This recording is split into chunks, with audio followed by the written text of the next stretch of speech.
తను ఎక్కడ దెబ్బతిన్నాడో అర్థం కావడం లేదు రామానికి. రామం అన్నది అనేక తెలుగు వాళ్ళ ముద్దు పేరులలాగా రామచంద్రరావు అన్న అతడి పేరుకి ముద్దు పేరు. వాళ్ళమ్మ తమ ఊళ్ళో ఉన్న రాములవారి గుడికి నిత్యము వెళ్ళే భక్తకోటిలో ఒకర్తి కావడంతో ఆ శ్రీరామచంద్రుడి పేరే కొడుకుకు పెట్టాలి అనుకొని అదే పేరు వాళ్ళాయనకు చెప్పిందట. ఆయన కూడా శ్రీరామ భక్తుడే. కానీ పాత పేరు కదా, కొంచెం కొత్తదిగా ఏదైనా పెడతాం అనుకున్నాడట. కానీ ఆయన మాటలు సాగనివ్వలేదట ఆవిడ. ఎందుకంటే ఇతడి కంటే ముందు పుట్టిన ఇద్దరు ఆడపిల్లలకి పట్టుబట్టి ఆయనకు నచ్చిన ఆధునిక పేర్లే పెట్టాడట. శ్రావణి, స్రవంతి అని. ఒక అమ్మాయికైనా సీతామహాలక్ష్మి అనే పేరు పెట్టాలనుకున్న రామం వాళ్ళమ్మ కల నెరవేలేదు కాబట్టి అబ్బాయి పేరు రాముడిది పెట్టి తీరాలని పట్టుబట్టి నెగ్గించుకుందట వాళ్ళమ్మ. తన చిన్నప్పుడు వాళ్ళమ్మ చెప్పిన ఈ విషయాన్ని తలుచుకొని మళ్ళీ విరక్తిగా నవ్వుకున్నాడు రామం. రామానికి సందిగ్ధం రావడం మొదలయ్యి చాలా సంవత్సరాలే అయింది. తను స్కూల్లో చదివేటప్పుడు తన తండ్రి చెప్పినట్లు బుద్ధిగా చదువుకునేవాడు.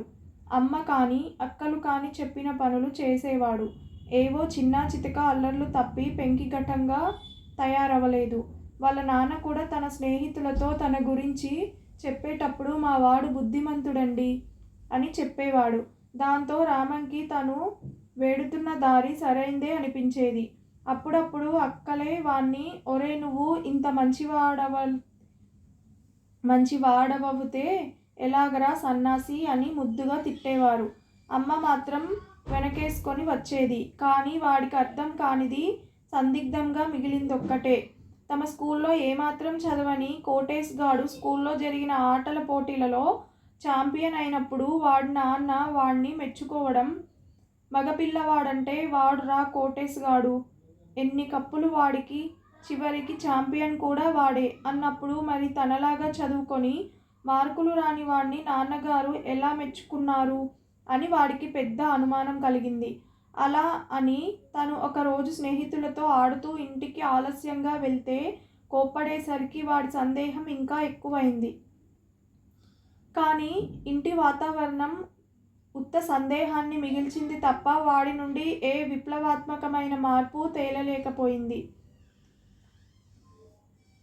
మరోసారి ఇలాంటి సంఘటనే జరిగింది. రామం ఇద్దరి అక్కల్లో చిన్నది కొంచెం తుంటరి, చాలా చురుకైనది కూడా.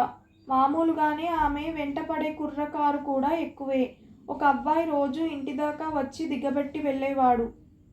తోటి ఆడ స్నేహితులతో ఎంత అల్లరి చేసినా అబ్బాయి ఇలా వెంట వచ్చేసరికి ఏం చేయాలో తెలియకుండా తలకాయ వంచుకొని బెరుకుగా ఇంటికి వచ్చేసేది. ఇలా కొన్ని రోజులు కొనసాగేసరికి ఒకరోజు ఇంట్లో చెప్పుకొని ఏడ్చింది. వాళ్ళమ్మ భర్తతో చెప్పింది. ఆయన మరుసటి రోజు కాపు కాసి వాడిని పట్టుకొని ఆ చెంప ఈ చెంప వాయించి ఇంకోసారి ఇంటి దగ్గర కనిపిస్తే పాతేస్తానని వార్నింగ్ ఇచ్చి పంపించాడు. కానీ తర్వాత వాళ్ళు ఊహించినది జరిగింది. ఆ కుర్రవాడు ఆయన ఇంట్లో లేనప్పుడు తనతో పాటు ఇంకో నలుగురిని వెంటేసుకొని వచ్చి ఇంటి వద్ద నానా యాగి చేశాడు. రామం వాడితో తలబడబోతే వాళ్ళంతా కలిసి 4 తన్నారు. అప్పుడు పక్కింటి శేఖర్ సహాయంగా వచ్చి వాళ్ళతో తలపడి వాళ్ళల్లో ఒకడిని పట్టుకొని కొట్టేసరికి అంతా పారిపోయారు. రామం కూడా ఒకడిని తన్నినా శేఖరే హీరో అయిపోయాడు. రామం నాన్న ఇంటికి వచ్చాక అంతా తెలుసుకొని పక్కింటికి వెళ్ళి శేఖర్కు థ్యాంక్స్ చెప్పి వచ్చాడు. ఇంటికి వచ్చి శేఖరం రాకపోతే ఈ రోజేమయ్యేదో తలుచుకుంటే భయం వేస్తుంది. ఒకవేళ ఆ విధవ మళ్ళీ ఇంటి మీద వచ్చాడనుకో, శేఖరాన్నే కేకేయి అని తల్లితో అన్నాడు. తను కూడా వాళ్లను ఎదురించాడన్న సంగతి నాన్న ఎందుకు మర్చిపోయాడో, తనను కూడా ఎందుకు అభినందించలేదో అర్థం కాలేదు రామంకి.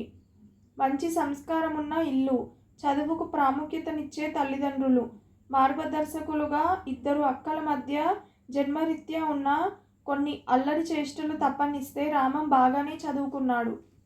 అప్పటికి ఇంకా ఇంజనీరింగ్ చదివి తీరాలన్న పిచ్చి లేదు. అక్కలిద్దరూ కూడా తమ ఊళ్ళో ఉన్న కాలేజీలో ఒకరు బీఎస్సీ ఒకరు బీకామ్ చదివారు. ఇద్దరూ అందగత్తెలే కాబట్టి ఇద్దరికీ మంచి సంబంధాలే వచ్చాయి. బియ్యాల వారు కొంత కొండెక్కారని అనిపించినా ఎలాగోలాగా కష్టపడి వాళ్ళిద్దరి పెళ్ళిళ్ళు కానిచ్చేశారు రామం తల్లిదండ్రులు.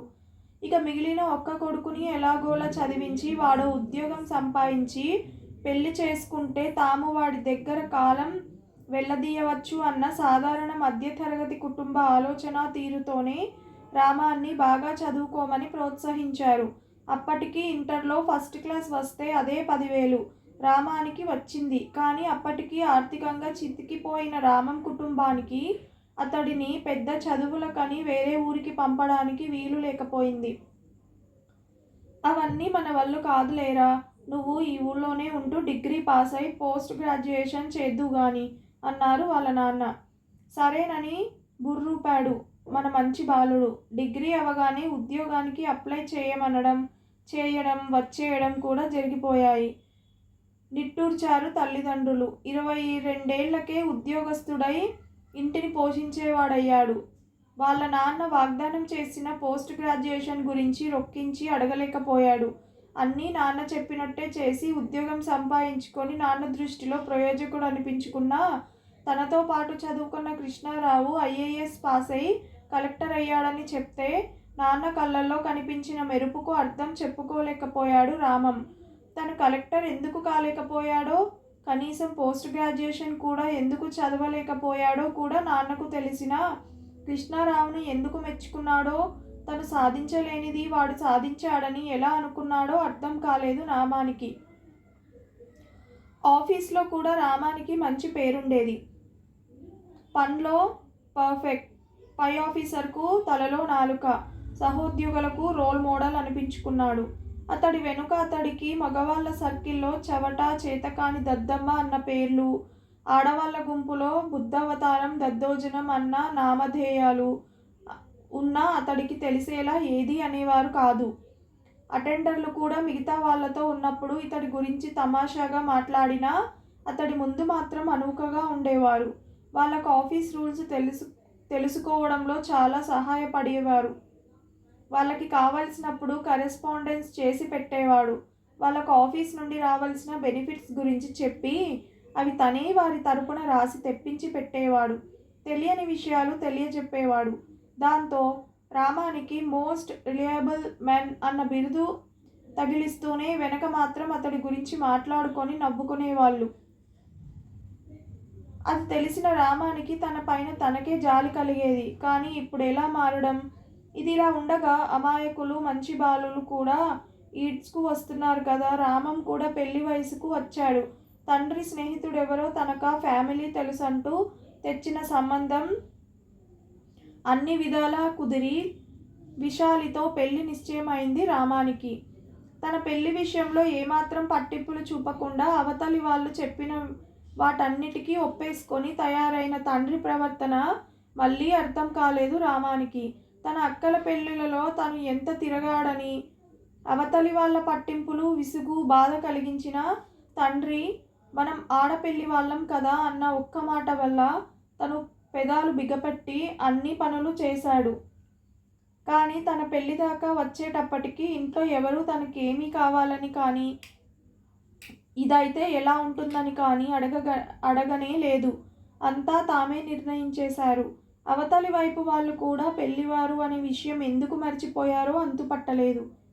ఈ డబుల్ స్టాండర్డ్స్ అర్థం కాలేదు రామానికి. విశాలి వచ్చిన కొన్ని రోజులకే ఇంట్లో తన భర్త స్థానం ఏమిటో అర్థం చేసుకుంది.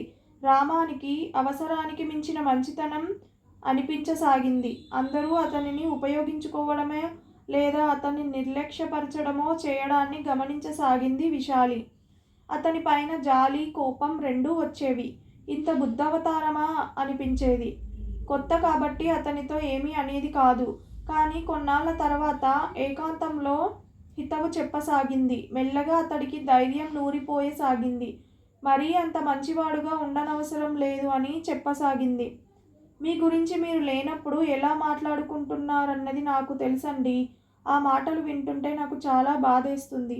నేను అది సహించలేకున్నాను అన్నదోసారి. అప్పుడు రామానికి కలిగింది ఒక క్లాసిక్ సందిగ్ధం. నన్ను అవమానిస్తే నీకేమిటట అని అడిగాడు విశాలిని. అలా అయితే మీరు చవట, దద్దమ్మ, దద్దోజనం అని అనిపించుకుంటూ గడిపేయండి నాకేం అని కసురుకుంది.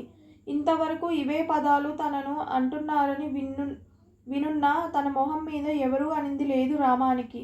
విశాలి అలా అనేటప్పటికీ చర్రున మండుకొచ్చింది.